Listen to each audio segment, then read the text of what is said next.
The only way to get better is to really understand risk. Yeah, to be process-oriented and not results-oriented is like one of the hardest things, I think, in life. I mean, understanding you have incomplete information, that oftentimes your alpha in trading or poker or life really comes from making decisions quickly based on incomplete information, and that's a very helpful poker skill. Yeah, it really is, because as you said, James, a lot of it is about risk, and it's about learning to parse risk and figure out, okay, what's the risk I'm comfortable with as well, right? Because one of the things poker teaches you is to be comfortable with uncertainty. This isn't your average business podcast, and he's not your average host. This is the James Altucher Show. Nate, it's nice to meet you. I'm a huge fan. We never met before. Maria, I've known for years and years and years. I think our first podcast together was 2016. Really love the book, by the way. I appreciate it. I've been reading it this past week nonstop, and just such fascinating stuff.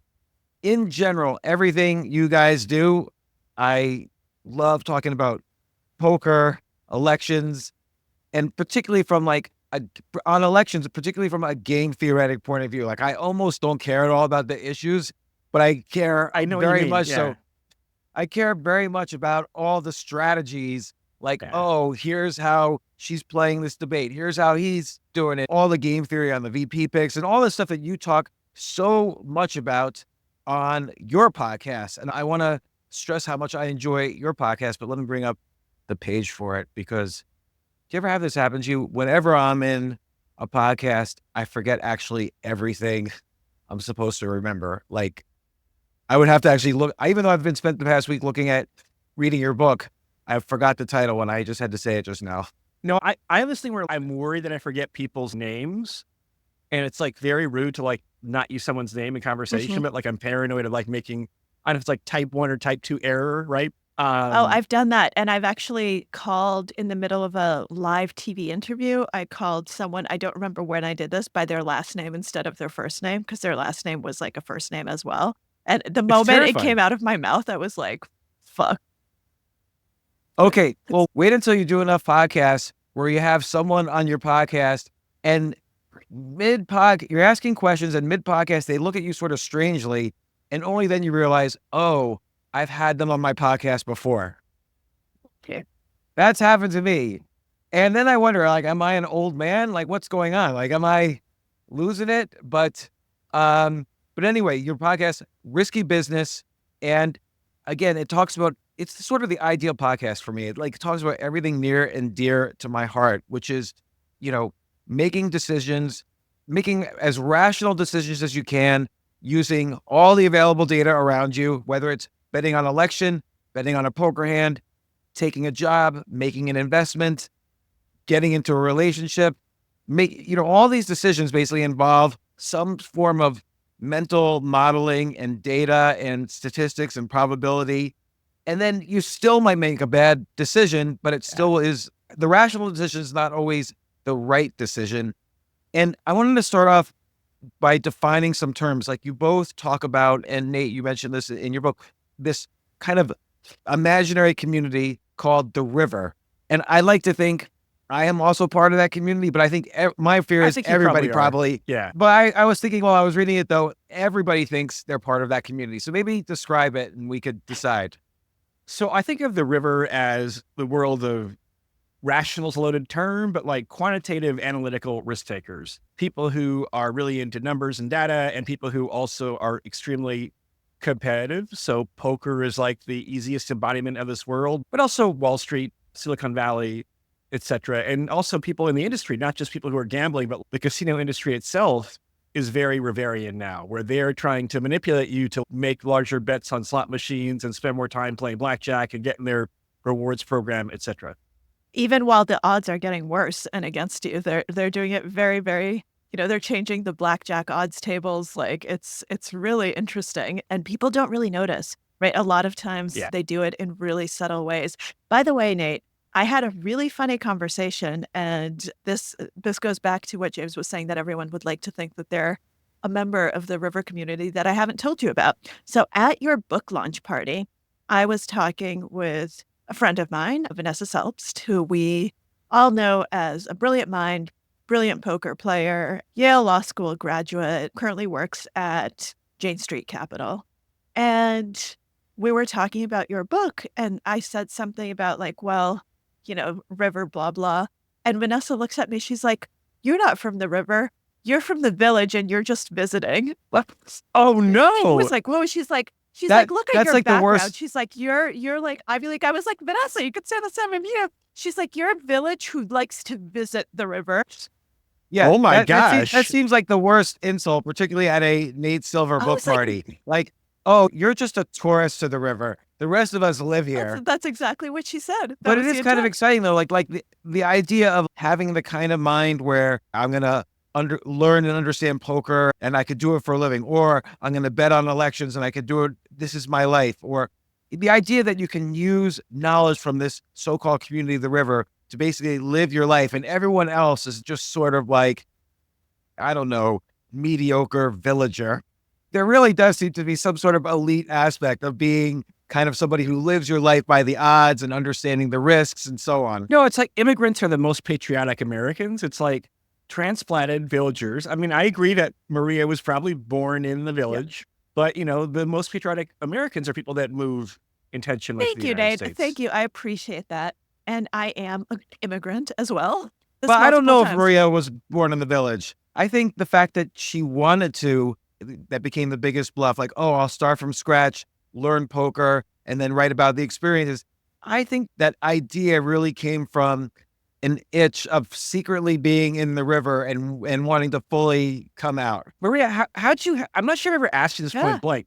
How'd you have the idea for The Biggest Bluff? So I was somebody who had never really been into the gaming world at all. And I wanted to write about the role that luck plays in life and how we can learn to maximize skill and kind of deal with the bad beats of life. It really happened because I was going through a lot of bad beats in my own life.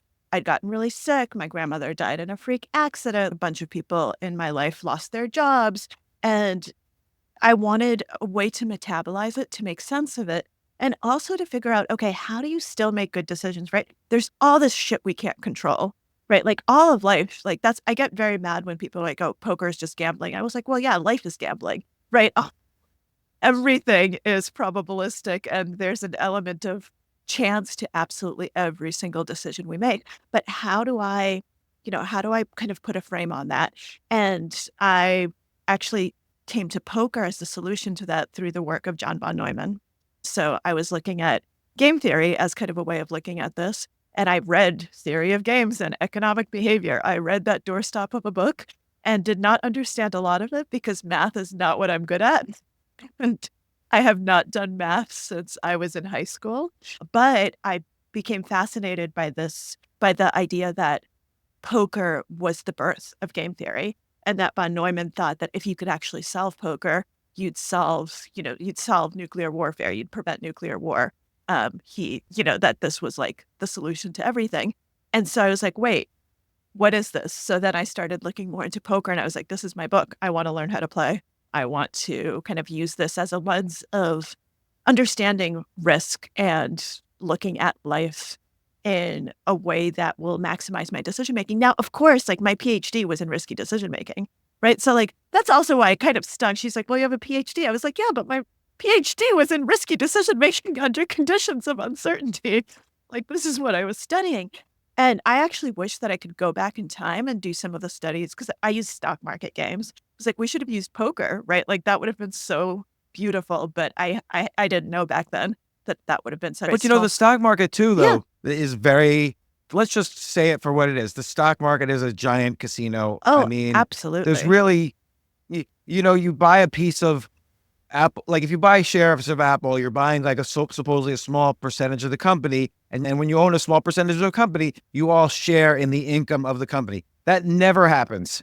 Like you never really share in the income. You're just buying and selling, hoping it goes up for some reason. Every company's valued differently. It has nothing to do with, very few companies actually pay you any money to own a piece of them. It's just betting. And a lot of people, a lot of hedge funds in particular, use models.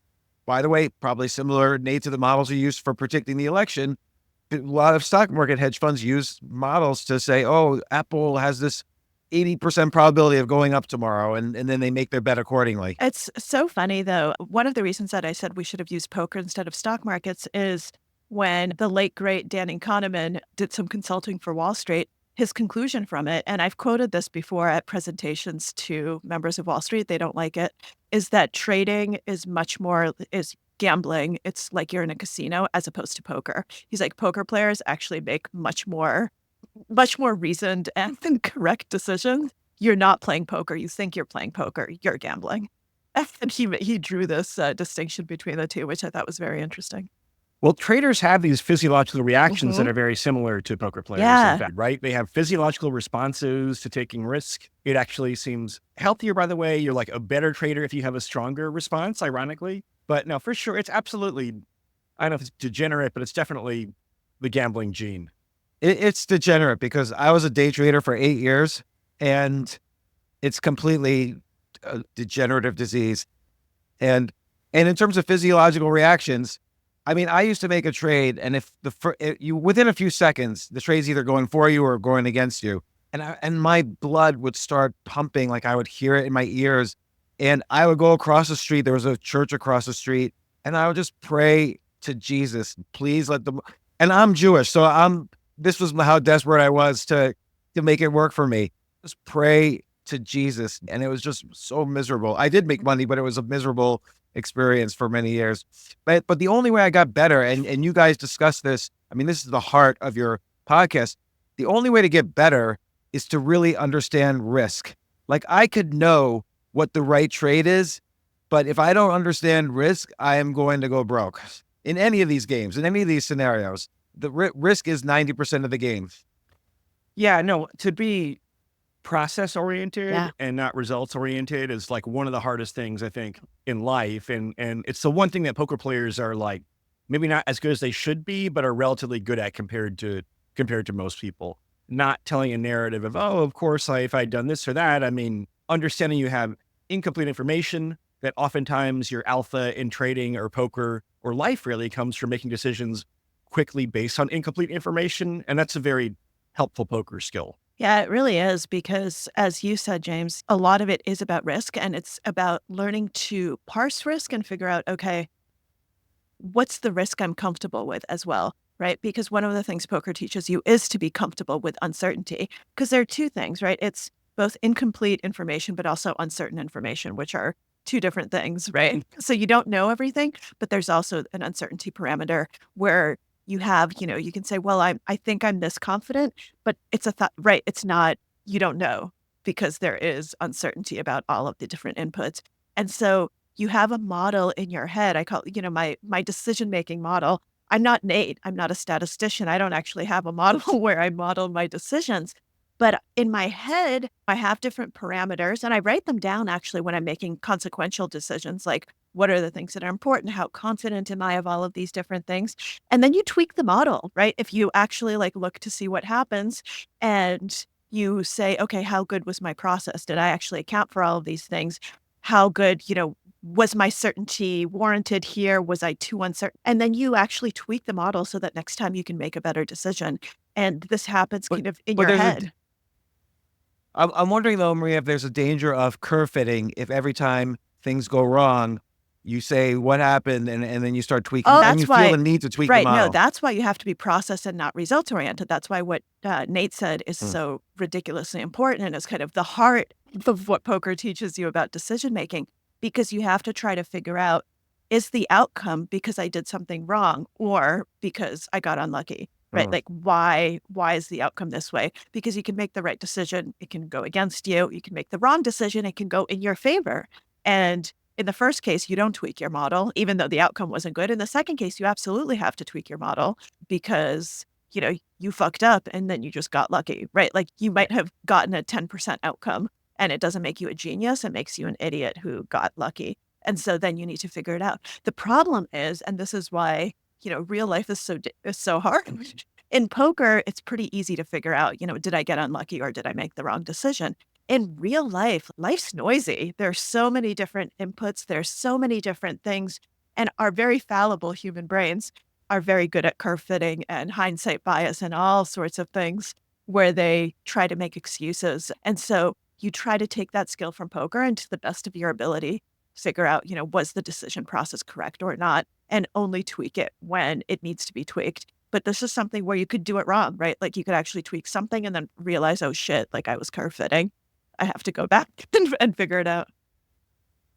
Yeah, and people have limited bandwidth. Yeah. I think one thing poker teaches you as well is that, like, in a perfect world, you are giving full attention to every possible problem and every angle of the poker hand. In real life, there are opportunity costs and trade-offs. Let's say you have some accounting problem or you paid your rent late or whatever else. I don't know. It's not necessarily optimal to be on top of all these minor things if you need time and space to work hard and be creative and have some semblance of a life, etc.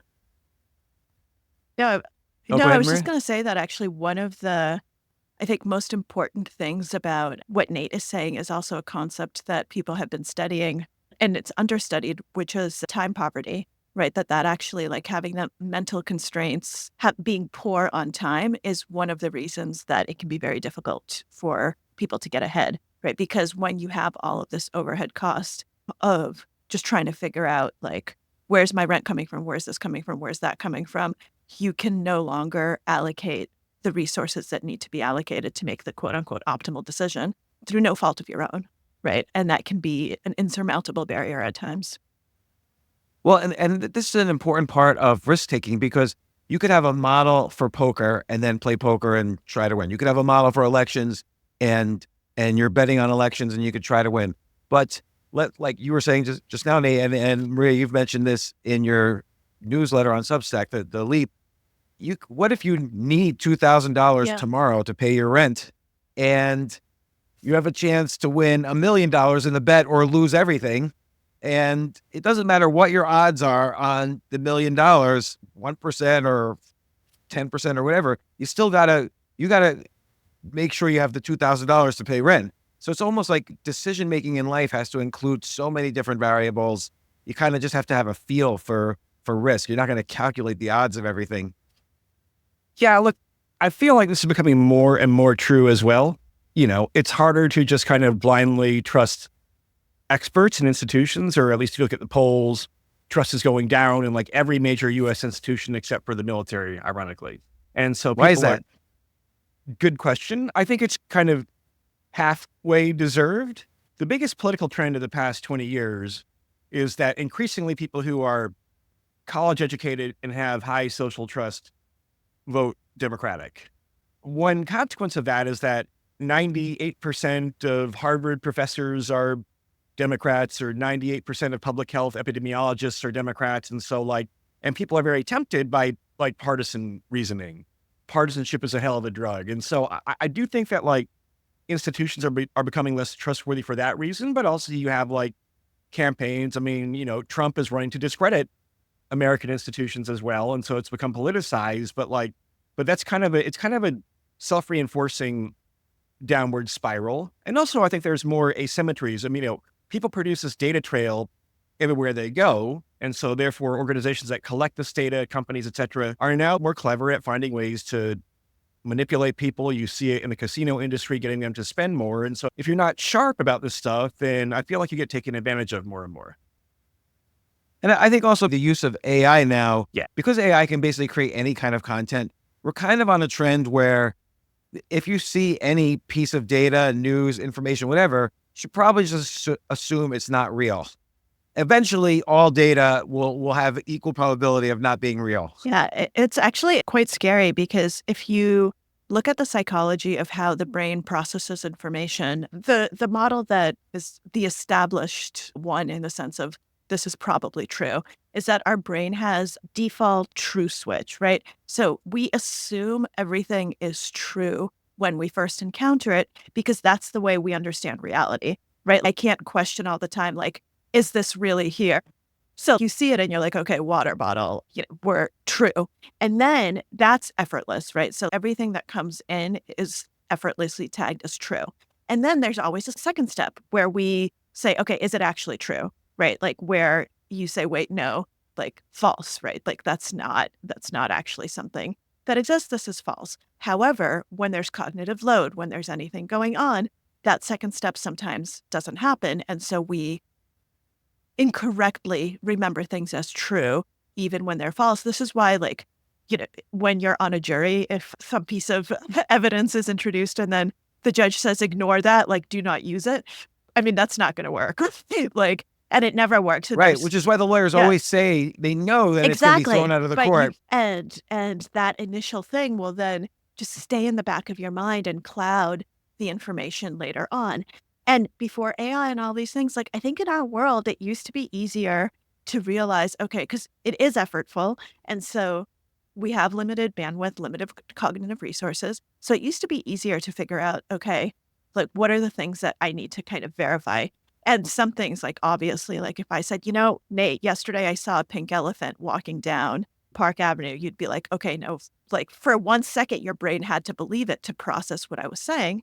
But then you're like, okay, pink elephants don't exist, right? And even if someone dyed an elephant pink, it's not going to be walking in the middle of Manhattan right now. And so false. But when the internet is full of statements that look like, there's a gray elephant that just escaped from the zoo, which seems plausible enough, right?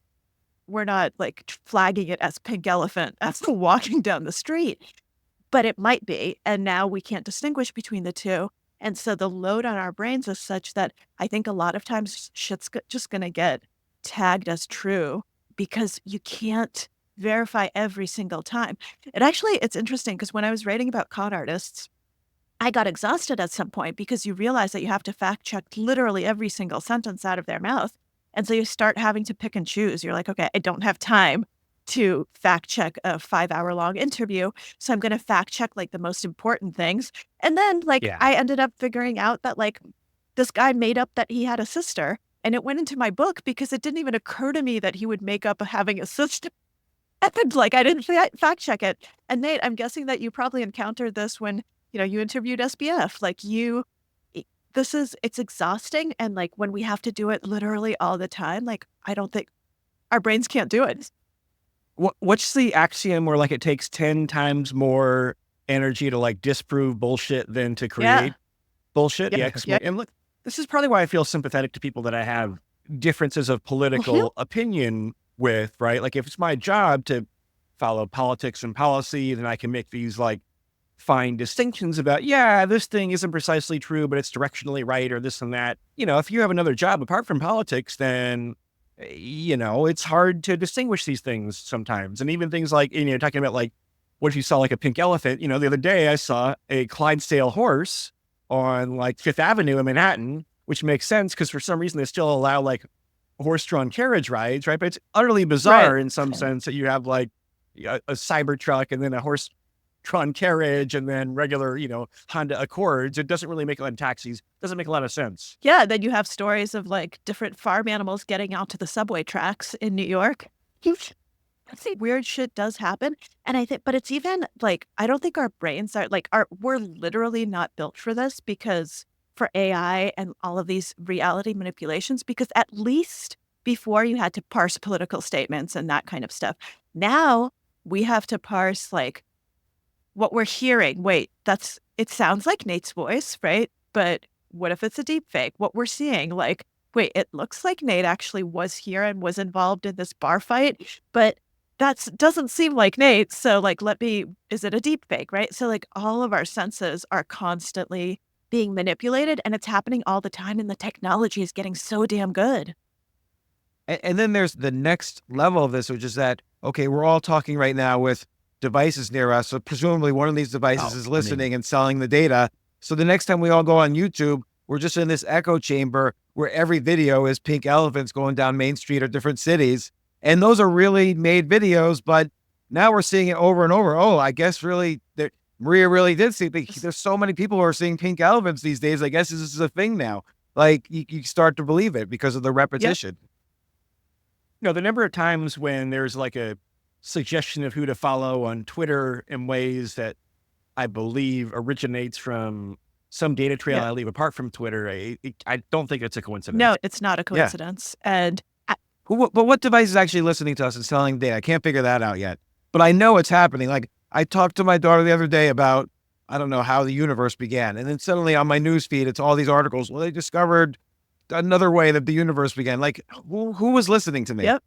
No, and I mean, this is paranoia, but like at this point, because we've had so many scandals where companies have said, no, absolutely not. Alexa is not listening if you don't use the wake up word. And then it turns out that, oh, yes, it absolutely fucking is. And we have these, and you have whistleblowers come forward with all these transcripts of a device that was asleep and was never listening, but actually was listening all the time. So yeah, someone is listening. I don't know who. I don't have any smart devices in my house, but people still listen. Well, I have a phone, right? And I have a computer. You're I'm screwed. screwed. By the Now, way, that's why I don't want to give any company my DNA. Yeah. Oh, It just seems like a bad idea. no, I have don't know. never gone on 23andMe, Ancestry.com, any of these things. And to our listeners, my PSA is don't do it, because you don't want your DNA data out there in these databases. I mean, how many times has like your data been stolen? So I will not give blood or body samples unless I have to for medical reasons. My DNA is all over the place on every one of these sites. So I remember when I first got my DNA results, it said I had the AP40E gene, which is the one where there's a slight chance of early onset Alzheimer's. I wrote to the CEO of 23andMe and said, I'm going to make a cookbook, the AP40E diet. So all the foods that supposedly help cognition and so you don't get Alzheimer's. And she wrote back actually and said, oh, that'll be a bestseller. And I wrote and I asked, well, why do you say so? And she said, because everyone's going to forget if they bought it and then they'll buy it again. It's a great joke. That was the CEO's response. So now, Nate, you went from poker to election probabilities and you've done extremely well with it. What's the similarities? I feel like there's more, it's a little harder to model. Like poker, there are rules and there's kind of like a closed world. So you could come up with game theory solutions, but there's a lot more unknown data with elections. I mean, look, in poker, even playing a lifetime of live poker tournaments, you never really reach the long run. But in elections, it's crazy, right? I mean, you're not going to learn very much from a sample of getting one trial every 4 years. Look, we try to turn this open-ended problem into a closed problem by just focusing on the polls, more or less, making a really good analysis of how the polls in different states are correlated and empirically how polls really are accurate or inaccurate. And the answer is they're not always very accurate. People are like, what factors are you accounting for? I'm like, oh, just the polls. It's a really good way to account for the polls, but there's a prior based on the economy. But it's basically just do a really good job of accounting for the polls and not try to have it be too open-ended because politics does change a lot. But even, with that said, I mean, you're always thinking about the structure of the model and how elections change. These are much more polarized now than they once were. That has like relevance to how you might design a polling based forecast. But yeah, I don't know. It's kind of inherently crazy to like, I try not to like stake my reputation on it. It's just weird when you have like one thing that's like 10x more popular than the other things you do, even the other things are better. It's kind of weird. A few years back, first started talking about doing a podcast together. We were kind of figuring out what direction we wanted to go in. And Nate was like, I really just, I don't know, like I'm tired of politics. I think I might want to stay away from politics. And I was like, Nate, I love you and I respect you and I respect your mental sanity. However, let me tell you, you're not stepping away from politics, at least for the next year.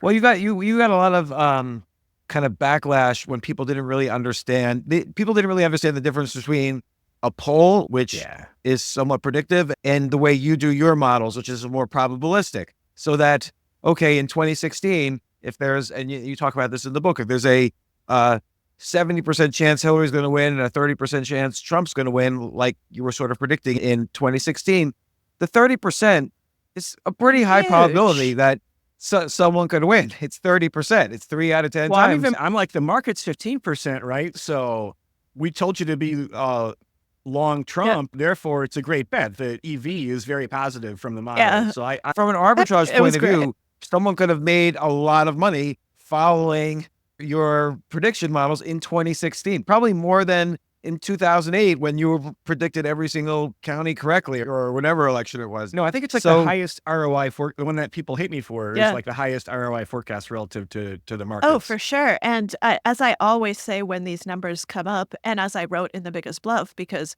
I was so like, it was so revelatory to me, Nate's numbers for the election are the exact chance, because it was like 29 or 28%. It's the exact chance of hitting a pair on the flop in No Limit Hold'em. And for anyone who plays poker, like, how often have you hit a pair? Is it like never? Oh my God, I never bake a pair. No, like all the time. You are always hitting pair because 28, 29, 30% is a hell of a lot of time. And like, it makes it very, I think that's why poker players actually understand probabilities better in a lot of respects, because it's visceral. Like, you know what it feels like. If I tell you the chance of making a pair on the flop, you get it, right? Because you've played thousands of hands. You understand what that feels like. So it means something to you. Whereas to some random person who doesn't understand probability that much, 70 gets rounded up to 100, right? And even 30 gets rounded down to 0. Because our brains love to round, like, we love those absolutes. I even saw someone criticizing, Nate, I can't believe this. I'm so sorry to break the news to you. Someone was criticizing you on Twitter. I know that this must come as a huge shock because normally you don't get any criticism at all. But I saw this back and forth on Nate's Twitter feed, someone being like, I don't want, like, this is probabilities are bad. Like, forking stop. I'm like, wait, what? What in the world are you know what I'm talking about, Nate? Well, because people get so biased based on their opinions too. Right. If you're trying to make money, it doesn't matter who's going to win the election. You want to just make the right bet. And you see people get upset at, I'm sure you get this all the time, Nate. If you predict, let's say Kamala is going to win, all the Trump people are going to hate you. If you predict Trump's going to win, all the Kamala people are going to hate you because you're not saying what they want to hear. One of my favorite games is looking at your Twitter feed because different people get mad at you depending on what your data is saying at that exact day. Please, I didn't mean to interrupt. No, it's just so linear as a function of who was ahead in the forecast. People are very transparent in their motivations. Yeah, Nate has people like Donald Trump saying he's a very smart guy when he has Trump ahead. And then, the Kamala Harris camp loves him when Kamala's ahead. And like I said, it's a very fun parlor game to play. You're like, oh, if I haven't looked at Nate's model yet today, let me just quickly look at a few Twitter replies. And right away, I know exactly who's ahead in his polls. Well, like you're having this argument, I guess, recently or right now with Alan Lichtman, who he has this model based on who's the incumbent, what's the economy doing. And it's like a 13-factor model of questions that then says, okay, either the incumbent's going to win or the opponent's going to win. And then he trashed you because your model is different from his. And his model doesn't even apply this year because we had this weird stuff with Harris or replacing Biden. But then he takes this total like ad hominem attack on you. Oh, you don't have a PhD, so shut up. And like, what the heck? Like, is that what is happening in academia now? Like, if you're not an academic, you're not allowed to comment on anything. Look, I mean, this is part of the expert class kind of weaponizing their expertise for like partisan reasons. I mean, look, the Lichtman model, the 13 keys, I could point out some things that I like about it. I mean, for one thing, he is like actually putting himself out there and making predictions. In some ways, to have a multi-factor model, I'd rather have 13 keys than one magic key. I think that's at least directionally right. The problem is like about 8 or 9 of the 13 keys are quite arbitrary. When I go through, I actually think using his keys, by the way, he's applied them in the past, I think it actually predicts a Trump win and not a Harris win. But yeah, it's a fun rivalry because like, you don't have the power to turn the keys, Nate, and it's like, I like to create a little mythology around it. Well, also, I think he never has made a model where the presidential candidate shifts mid-election. So it's like throws out the window his whole system. Whereas, like, let me ask you this. How good would a system be different from your system if all I did was take, let's say, the top 15 most used polls and just average them in each state? So that's a simpler version of your model. How different would that be from your actual model? So to just have a polling average is not that hard. But see Charles Barkley quote, like it takes brains to rebound. The rebounding part is like actually building the correlation matrix, right? Figuring out, because if it was just a popular vote, then making an election model is relatively straightforward. But like, what's the correlation of the vote in Michigan and Wisconsin to Arizona and North Carolina and so forth? Like, that's the tricky part that that requires some horse sense and expertise. Even though, let's say I'm just taking all the polls in Michigan, I'm averaging them together. All the polls in Wisconsin, I'm averaging together. So I don't really need to figure out how they're correlated, or do I? You do, because the Electoral College. So people, some of the reason there were models in 2016 that had Clinton with a 99 or 99.9% chance of victory because they treated each state as independent and the errors as independent, when in fact, if Trump beats his polls in Wisconsin, he's very likely to also do so in Michigan, Pennsylvania, and so forth. And that's exactly what happened. He had a overperformance systematically in the Midwest, and therefore this lead that other models misdescribed as robust for Clinton proved to be fragile. And, so now I know you do take into account, for instance, the bias of different polls. So like if Rasmussen reports, it tends to be, overstate the Republican numbers by 3% in every single poll, you adjust accordingly. From what I understand, am I sort of correct? That's polls that consistently lean toward Republicans or Democrats. The model detects that and adjusts those polls. But like you were saying earlier, we've only had like 2 other elections with Trump, so it's hard to really know. For instance, we have this election where some Democrats like Tulsi Gabbard or RFK Jr. have endorsed Trump. Maybe that makes it people are more I think one of the reasons polls are sometimes biased is people are afraid to say who they're going to vote for. And maybe people are less likely to be afraid that you just won't know that until after the election. I mean, look, in 2016, Hillary Clinton won the popular vote by 2.1 or something points and lost the Electoral College. In 2020, Biden won the popular vote by 4.5 points and won the Electoral College narrowly. Polls this time are saying Harris is going to win by 3.3 points in the popular vote or whatever, and the Electoral College is a toss-up. So they're like not exactly going out on a limb here. They're making a very safe prediction for the time being. It's very close to being a toss-up right now. And by the way, pollsters are like, they are aware of the fact that like everyone shat on them after 2016 and 2020. So they've changed their methods, whether they've corrected adequately or overcorrected, but they have incentives to get the answer right. And so on your, you guys talk a lot about poker, obviously, and a lot about, and in your book, On the Edge, you talk about sports betting a lot. But the one thing I worry about with poker is, and I'm curious, Maria, like you're in there every day playing poker, and you secretly just want to be a professional poker player and nothing else. I know, but poker is a crowded sport now. I mean, back in like 1999. It wasn't as popular. It hadn't yet had the TV phase. It hadn't had Chris Moneymaker bring a surge in popularity. And so maybe it was a little bit more inefficient where you could win without knowing everything. But now everybody, like every kid is memorizing all the statistics, everything. Has it become harder?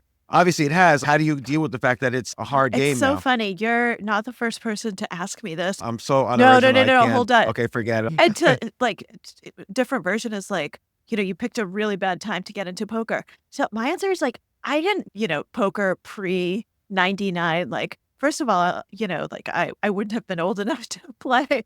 But even like, I didn't even play after the moneymaker boom, where I would actually argue, based on what I know, it got easier because so many people got into it thinking that they could win. And so there was like this period, like this golden age of online poker where everyone thought they could be the next Chris Moneymaker. But it used to be so much easier. Like you're getting it at such a hard time. I don't know. Like when I started, it was the dawn of the solver era, right? My first year playing poker was the first year that people were using PO solver in any sort of a concentrated way. And so this is all I know. For me, the game has always been like this. And I love it. Like I actually love the fact that you have to think through the game theory, that you have to think through all of these different things. And that so many people, like obviously it's gotten harder, but so many people don't know how to use solvers correctly, right? It's giving us false air of precision where it shouldn't exist. And people think that they know the solution, even though, first of all, poker has not been solved. GTO, game theory is optimal, is not actually game theory optimal because the game hasn't been solved. It all depends on the inputs. It depends on how you build the model. It depends on the assumptions. It depends on so many different things. And because I play live poker, there's like this other host of variables that Right. enter into it.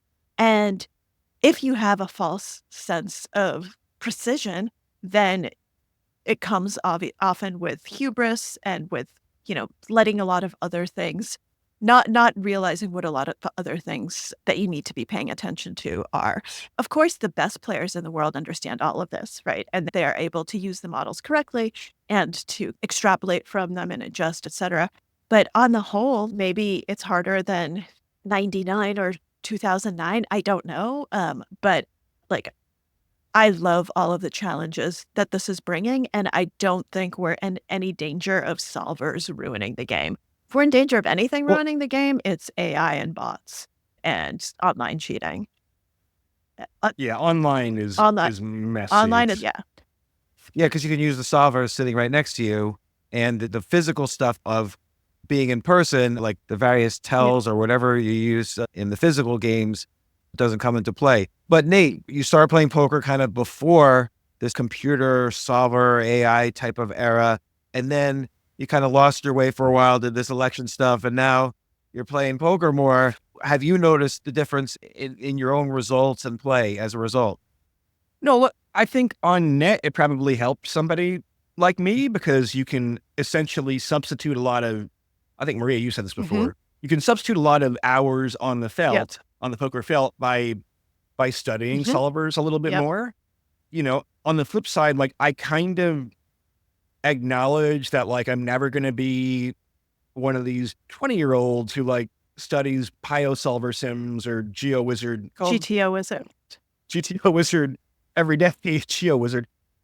So like I kind of am becoming more of like a field player, right? Like I understand what the theory says pretty well and when to deviate from it. I think people in general, I think they fuss a little bit too much about these things that when you like 1/100th of a big blind or something, where if you can like read people well and play exploitatively effectively, then that can be very big advantages. So look, I think it raises the floor a lot. There are clearly people that like are casual and just through osmosis pick up better GTO play, right? There are fewer truly soft spots at the poker table than there once were. I'm not sure it raises the ceiling as much. I mean, I actually listened to a really interesting interview a month or so ago with Ike Haxton, who's, I think, one of the best poker players in the world. And he said something that made me go, whew.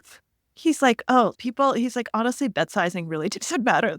It's like, you shouldn't really be worried about if you're betting a third pot or a quarter pot or less. You just need to understand what you're doing, why you're doing it. And he's like, I don't think bet sizes. He's like, what are you leaving on what are you leaving if you get the bet sizing a tiny bit wrong? And people will pounce on you and be like, oh, this is such a fish because you're never supposed to bet, 60% on a board texture like this. Everyone knows that you only bet X percent. And that's just bullshit. And there might be like a EV difference of 0.4 big blinds. It was just funny to hear Ike say that. Let's take a specific example from poker. So like, let's say you get your hand and it's before the flop and you're the last one to bet and you make a raise and everyone calls. And now the flop comes out, everybody checks to you and you're supposed to make this so-called continuation bet, like bet out there. And it's considered bad form to not to somehow. Like it's almost like a rule, like you have to do this. But clearly there's exceptions to every rule. So for instance, if you have a decent hand, you could not make the bet and everyone thinks you have a bad hand because you broke the rules. I mean, that's just a simple example. It seems like anytime someone says you have to do this, that's a perfect opportunity for great players to bend the rules. Absolutely. And what solvers are actually teaching us is that most things are at a mixed frequency, right? Most of the times there's not 100%. And that, I think that's really important to know. That's really interesting.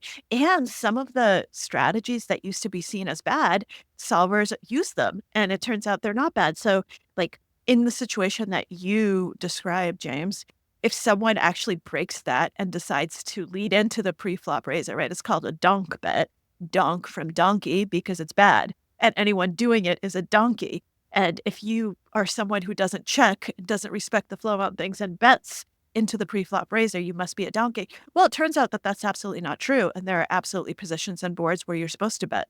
And it's donk bets are actually quite good. And you're supposed to do it a good percentage of the time. And so solvers are showing us strategies that people used to think were really dumb can be actually quite smart. So I think that they're much more interesting than people realize in that sense. And it's the same thing now happening on Polymarket, which Nate, you're an advisor Right. to Polymarket. It's the biggest betting market in the world right now. It's amazing. I mean, $1 billion is bet on the one question of who's going to win this election, but still hundreds of thousands or millions of dollars was bet the other day on whether or not Tim Walz was going to say tampon in the debate. So, like, it's fascinating, these betting markets. There's hundreds of possible things to bet on.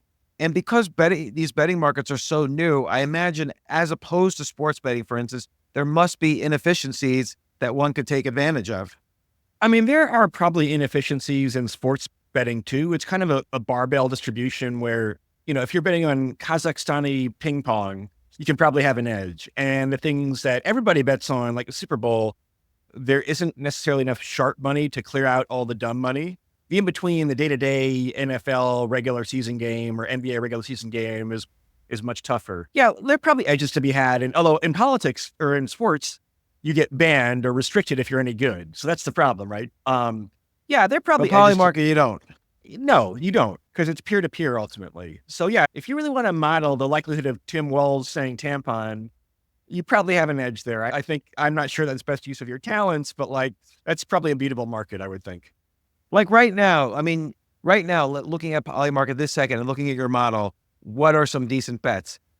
And I'm not saying people who are listening to this should go out and make those bets, because this podcast will come out a few hours or days or whatever after we have this interview. So all the odds are going to change and all the bets are going to change. But like looking at Polymarket right now, what inefficiencies do you see compared with what your election models are saying?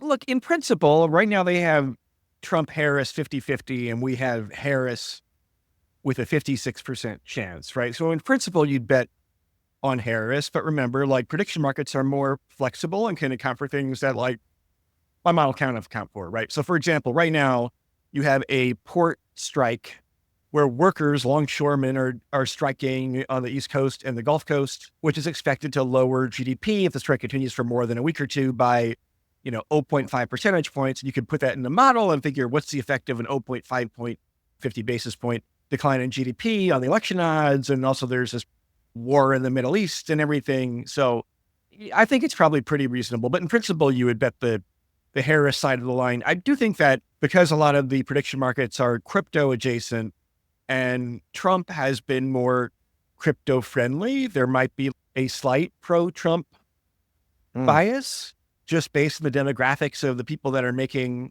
the trade. But yeah, look, for the most part, we're quite close to Polymarket, our forecast at Silver Bulletin. And so that seems like a good thing to me. What about the popular vote? So Polymarket has it's like 75 cents to do, by the way, so the way Polymarket works is you bet 75 cents. And if you're right, you win 100 cents. So right now, Kamala is at 75 cents to win the popular vote. Yeah. What's your model saying about her winning the popular vote? Yeah, we have her at 77. So in the grand scheme of things, and also, our model, I mean, it's behind a paywall technically, but the types of people who were trading on Polymarket are probably, paying for the newsletter. We have the popular vote at 77%.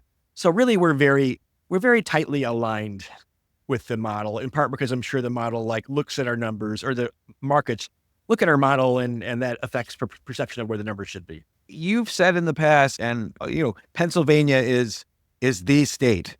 And it reminds me of there was an Isaac Asimov story 40 or 50 years ago. I forgot what it's called, but at first everyone was saying, okay, you can forget about the rest of the country. It all boils down to this one state. Then it all boils down to this one city. Oh, then this one neighborhood. And he finally had one person that it all boils down to. And so this whole story was about this person who decides the election. And, but given that it's highly likely Pennsylvania or Michigan, say, will be the state to influence the entire election, and you give the odds, if Trump wins Pennsylvania, he has 92% chance of winning the election. If Kamala wins Pennsylvania, she has 90% chance of winning the election. And given that, do you think she should have chosen Josh Shapiro to be her vice presidential candidate? Should they be looking at your models more to make their big decisions about who should be the second in command Nate of and the I have country? talked about this so much on the pod, and we were both in. I know you guys have talked about this on Risky Business, the podcast, which is, I wanted to mention that. I think we both, I don't want to put words into Nate's mouth, but I was definitely very much Team Shapiro, and I think Nate was as well. Right, Nate? Yes. Yeah, look, and then Walz was kind of mediocre Yes. in that debate, if we're being Yeah. honest. He was nervous, which I understand. I get nervous sometimes in public appearances, but yeah, no, I think for the Pennsylvania factor alone, and the fact that I think she seemed to take it as a negative that Shapiro is seen as more moderate, but for the most part, undecided voters want reassurance that the candidates are more moderate. So I thought that was a mistake. And if Tim Walz, I think totally normal VP pick, but if he was going to prove me wrong, then that debate where he was, kind of mediocre would have been the opportunity to do it. I think a lot of things that were seen as negatives for Shapiro are actually positives, because the other thing that was a negative was that he was more ambitious, right? He's someone who has more political aspirations, and Walz was more of a quote unquote team player. It's fucking politics. You want the ambitious guy. You want the guy with the killer instinct. You want the guy. Do you think there was a factor that he was Jewish? Because at that time, particularly convention time, there was probably more anti-Israel protests then than there are now, and that probably I'm not saying anybody's anti-Israel or anti-Jewish, but all of these things she had to probably take into account. I think so. Yeah, I try to studiously avoid comment on some of this stuff, but yeah, look, obviously there are blurred lines between the way certain people's, because he had a mainstream Democratic stance on the war in Gaza, right? Although he had, anyway, it may have been a factor. I don't know. I think on some level it was a factor, and I think that everyone will vehemently deny that it was a factor. Even he denied it, obviously, because he has to. But I will. I think I've said this before, but yes, I absolutely think it was a factor. You can tell he's probably plotting his revenge, though. Well, that's the thing. Pennsylvanians might have been a little pissed off. That might be a factor in what happens. That if I think he's rooting for Harris to win, right? Of course.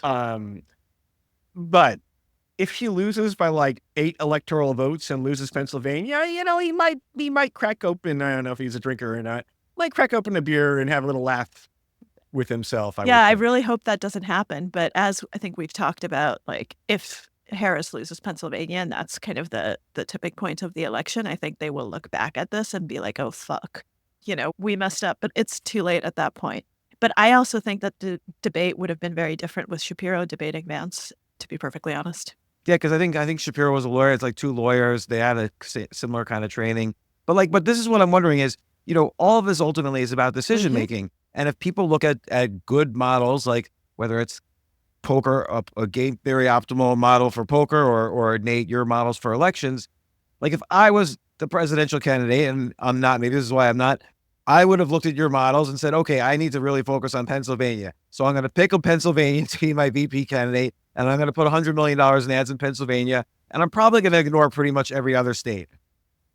Yeah, look, and to be fair, a vice president usually doesn't matter that much, so you're probably only getting an extra point or so out of Pennsylvania, but I think they overthought it. Look, after Harris replaced Biden, Democrats were so thrilled. It's what I call the New York Knicks phenomenon, right? Where the Knicks were so bad for so long that, the Knicks are pretty good now, but when they merely made the playoffs a couple of years ago, people were like, oh my God, this is amazing. So they were kind of riding a little high off the fumes of the vibes. And I think they wanted to keep the good vibes going in the short run, have America's hockey dad or football dad or whatever he is, and not thinking about we would really like to have an extra 50,000 votes in Pennsylvania in November. One of the things that we always talk about, Nate, is that it might be just 1 point, but in an election this close, every single point matters, and every single one of those tiny edges matters because they end up adding up.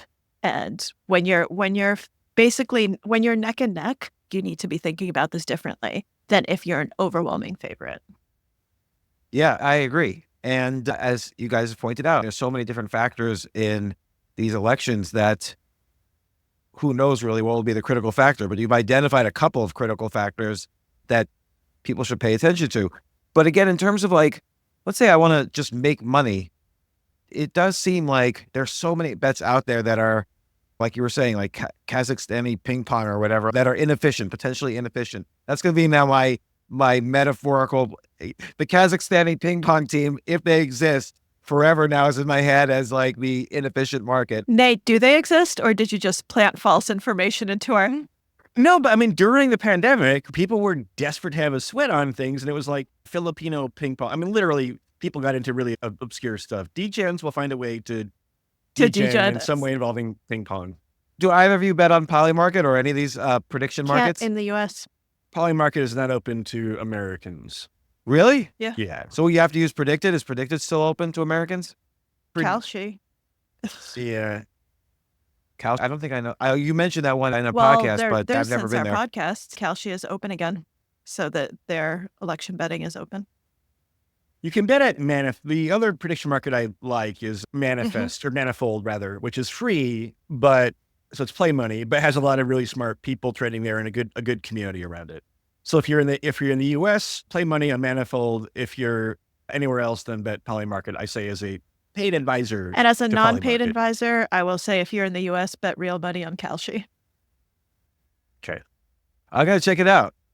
So, okay, finally, again, we've talked about how everyone kind of secretly wants to be in the river. Nobody wants to be in the village, i.e. the people making dumb decisions as opposed to well thought out, rational, risk-based decisions.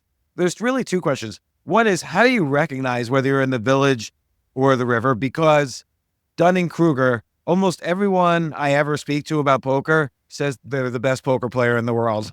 And number two is, a lot of people probably, if they're risk averse, they don't really know how to be, or not necessarily risk averse, but I don't know, if they're the sort of person who doesn't make these sort of probabilistic expected value bets, it's hard to change your personality to do that. I'll say a few things as someone who apparently is still in the village. takes forays. You're accused of still being in the village. Takes forays into the river, which is that learning poker has definitely helped me embrace risk a lot more in all areas of my life, because I'm someone for whom it wasn't natural. And the funny thing is, I've taken huge risks in like personal decisions, right? Like throughout my career, quitting jobs without having another job or any money, like, doing things and making very big changes where I have actually taken pretty substantial risks. But when it came down to it, like, I started off poker being way too cautious. There are usually two different types of poker players at the beginning, and most tend to err on the side of overaggression, which is good, right? If you have to pick one, like be a nit or be too aggressive, it's better to be too aggressive. And I was definitely a nit at the beginning, where it was really difficult for me to kind of take gambles. Even when I started learning more, I should really be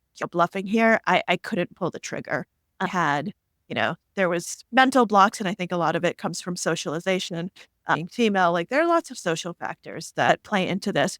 But once I unlocked that, like my poker playing really changed, and my decision making in real life really changed.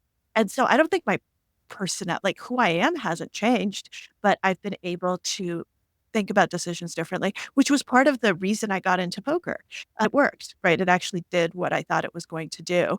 It made me much more tolerant of risk, of uncertainty, of all of these things. And so that, one of the reasons why I think everyone should learn to play poker, but learn to play poker correctly, is because I actually think it's really good to be able to think like this in day-to-day life, and to be able to have that gear where you can take the gambles you need to take when you need to take them, and when you can understand those types of calculations much more easily.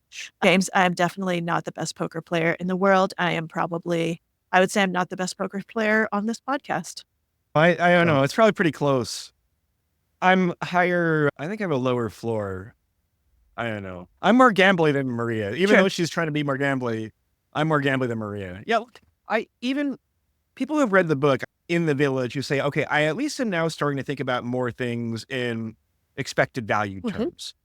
Understanding that life is uncertain, and that sometimes the riskier course of action where there's more uncertainty nevertheless has the higher expected payoff. And, we all hopefully live 80, 90 years. We get a lot of decisions that we get to make. The more advanced stuff, the game theory stuff where, okay, what happens if I'm trying to maximize my EV and so is everyone else? I mean, that's the 201 class. But like to think in terms of like, what's the expected outcome and not being inherently afraid of uncertainty when the rewards outweigh the risks, I think is something that people definitely can learn. Absolutely. Yeah. And I guess so it's a matter of being comfortable with, like you were saying, with risk, and not only with risk, but with risk size. like even if you understand expected value, you could still go broke, not quite understanding Yes. risk size, like how much you should bet. And that's you have to be a killer also to understand risk size very well. Bet sizing is an underrated topic in general, which I think does analogize in some ways. I mean, look, having optionality in life is really important. Making choices where you are able to make more choices down the road.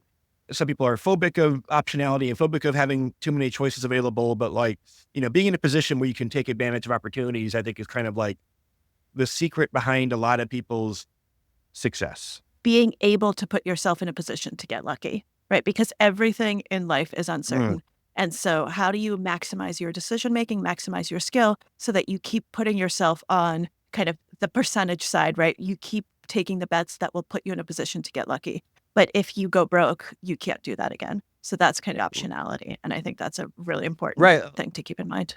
Right. Like it's almost like given luck and given the fact that people can go broke, you have to make sure you diversify as many ways as possible your opportunity to say you have survivorship bias, right? Yes. Because all success, for all we know, is survivorship bias. Like if you're the type of person who pursues your passions, you're going to have success in life.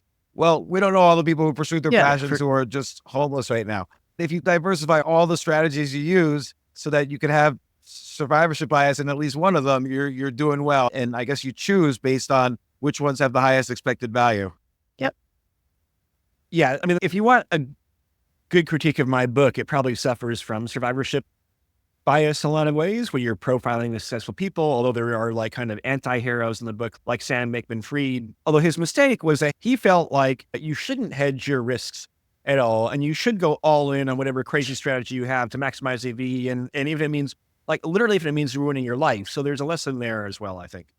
He sized that bet too large. So, yeah, no, I mean, basically, if you bet there's a simulation in the book about what if you bet an NFL season and ignoring the Kelly criteria, which is the criteria that most gamblers use to make bets and is actually too aggressive, most people think. And basically like 99 times out of 100, you go completely broke, but one time out of 100, you wind up with like more money than Elon Musk. So from an expected value standpoint, it seems good, but most people are sane enough to understand that 99% happens a lot and outweighs a 1% chance of being Elon Musk, and SBF willingly did not care or understand that. And I think it's a combination of that plus hubris and overconfidence, because a lot of the things that SBF was making, that's on, what if like in something like Nate's model that he ran out, like there's less uncertainty, right? Like, that you're actually doing this simulation. But what if your percentages are off? Like if any of your calculations are off and you're betting on the fate of the world, right? And you're betting on outcomes like that. Then if you're overconfident and your certainties are wrong, if your confidence intervals are wrong, like if anything is off by a little bit, then you're fucked. If you're trying to go for that, like, well, it's actually plus EV. No, it actually might not be plus EV because you don't know that the math is correct. Well, and also you're making decisions in a world like Sam Bankman-Fried wasn't just making decisions about investments. He was also gambling his life. And he could have incorporated that into his personal model. Oh, the expected value has to include the fact that there's an infinitely bad outcome in some cases. Or an almost infinitely bad outcome. And life decisions have to include the factors of life in your model. Yep. Yeah. I mean, I guess to his credit, I assumed he had $1 billion sitting in a Swiss bank account somewhere or something, which is probably smart. And he didn't. He really was all in on this, scheme to steal, although they weren't paid back, the scheme to steal funds and reroute them to Alameda and make a bunch of degenerate bets on shitcoins. He was truly all in on it, which I think probably he probably found himself honorable to. I mean, he said that people who, if you're not willing to ruin your life, he thinks you're a wimp, is what he told me, basically. And oh my God. There are a lot of negative scary adjectives you can use for SBF, but I wouldn't call him a wimp. He authentically enjoys degenerate levels of gambling.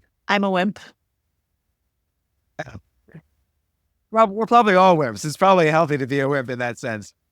I can't recommend all of your products enough. Definitely Risky Business podcast, which I listen to despite me having to look up the name every time because I get nervous. Risky Business, the podcast, is a must listen. I did describe more in the intro, and definitely I would read both of your latest books, On the Edge, Nate Silver just came out, and The Biggest Bluff by Maria Konnikova. Maria, when's your next book coming out? Probably in, I would say like, I don't want my editor to hear this conversation and hold me to it, but I'm She's not working gonna on it. listen to I'm working on it. I would say probably early 2026. Okay. And you both have newsletters, The Leap by Maria Konnikova, The Silver Bulletin by Nate Silver. Highly encourage. I get these. As soon as I get these, I stop everything I'm doing and reading them. No joke. Like, they're one of the few newsletters I read.